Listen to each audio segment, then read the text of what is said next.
Mga Kapinoy, alam nyo ba na may bagong bukas at Pinoy-friendly hospital dito sa Dubai?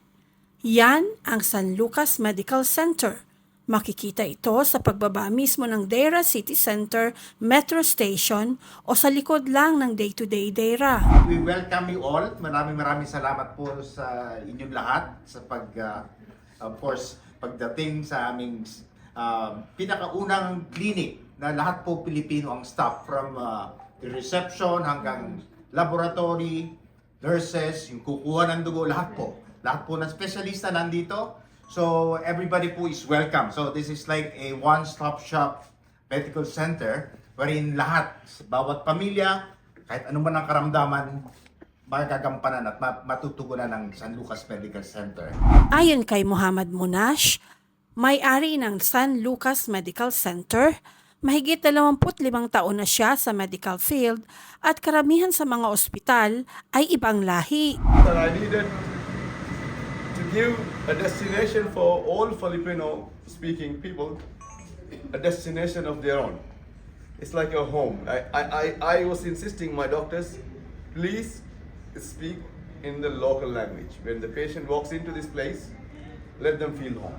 Kaya naman, nang itayo niya ang San Lucas Medical Center, mga Filipino ang kanyang hinire na mga staff. So, San Lucas Medical Center po is Category A sa Dubai Health Authority.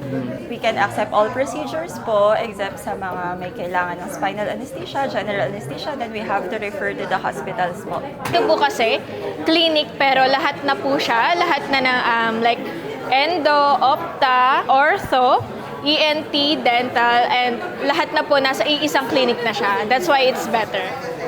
Bago ang lahat ng mga facilities ng ospital at lahat ng mga doktor ay mahabang karanasan sa panggagamot. 25 years na ako nag-practice sa Philippines.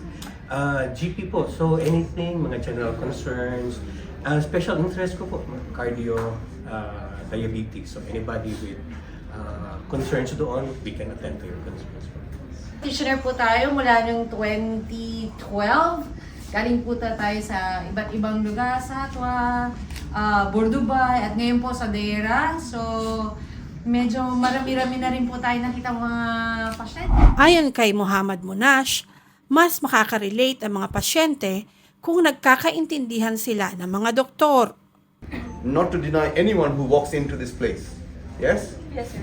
Anyone who walks into the place, we were treating them complimentary up to now because we will not send them back. Anyone who walks into this place, either they don't have money or they don't have insurance. We will treat them for the first time. So because we will not let them go back because they don't have money.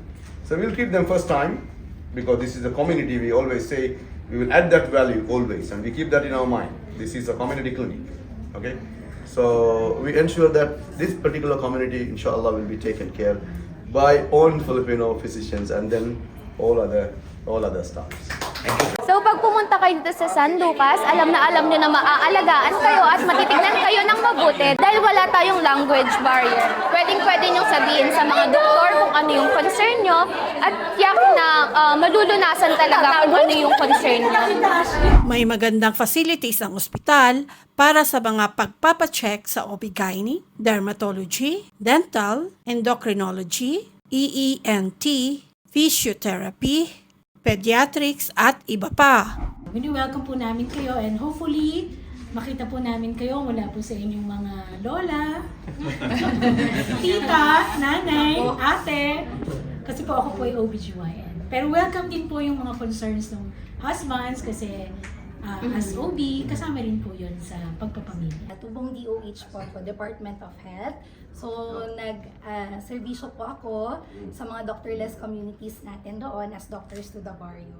So, sa public health po yung specialty ko at saka welcome po kayo dito sa San Lucas. We're very blessed to treat our fellow Filipinos as well as yung other nationalities natin. More than 13 years na rin po nagpa-practice as general practitioner.